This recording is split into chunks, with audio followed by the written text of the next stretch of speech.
TMC চক্রান্ত ছাড়া আর কি বলবো। টিএমসি চক্রান্ত ছাড়া কি হতো?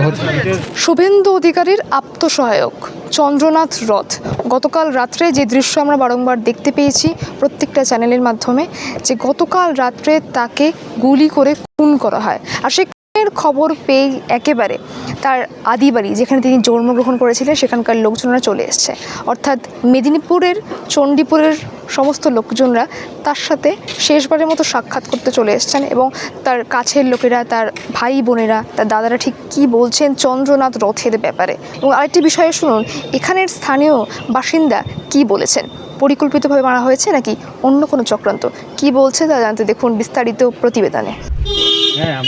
এই যে এরকমভাবে মর্মান্তিকভাবে তাকে মারা হলো, কি মনে হচ্ছে আপনাদের? যে বিজেপির টিএমসি চক্রান্ত ছাড়া আর কি বলবো। টিএমসি চক্রান্ত ছাড়া কি হতো?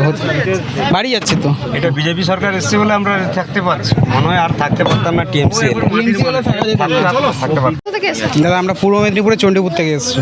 যেখানে চন্দ্রনাথ রথের বাড়ি, হ্যাঁ বাড়ি, আমরা সব বন্ধু বান্ধব এক জায়গা থেকেই এসেছি, ওখান থেকে এসেছি। খবরটা কখন পেলেন? আমরা খবর কাল রাতেই পেয়েছি। গুলি করেছে রাতেই পেয়েছি, রাতে এই 10টা সাড়ে 10টা না 10টা সাড়ে 10টা পেয়ে গেছি। ওর গিয়েছিলেন এখন? হাসপাতাল থেকে আসলাম, এক্ষুনি বাড়ি ফিরে যাব। ও দাদা তো স্কটে যাবে, আমরা গাড়ি নিয়ে যাব। কি বলবেন এই ধরনের ঘটনা? কি আমাদের দুঃখজনক ব্যাপার, যে বাড়ির ছেলে, ঘরের ছেলে, বন্ধু বান্ধব হয়, আর কি বলবো। কোনোদিনও বলতো না যে এত বড় একটা কাজ করতো, কাউকে কোনো বলতো না।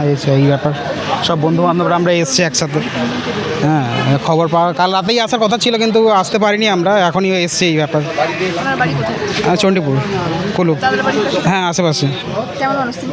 তিনি ভালো মানুষ ছিল, কিন্তু কোনোদিনও অহংকার করতো না, এটাই ব্যাপার। দাদা কি কখন খবরটা শুনলেন এরকম? আমরা শুনেছি 10টা 25 এরকম হবে। আমরা বন্ধুদের সঙ্গে সব শেয়ার করতে করতে টিভিও চালিয়েছি, টিভি চালিয়ে খবরটা দেখলাম। দেখার পরেই আমরা ওনার বাড়িতে চলে গেলাম। আমার বাড়ি ওনার বাড়ি 10 থেকে 15 মিটারের মধ্যে। বেশি দূর নয় তেমন। না, সকালে উঠলেই মা কি করে থাকবে সেইটাই। মা এত সুন্দর, এত ভদ্র মহিলা, যেটা আমাদের কোনোদিনই গ্রহণযোগ্য আমরা পাইনি। এরকম ভদ্র মহিলা পাবো, মানে খুব ভদ্র।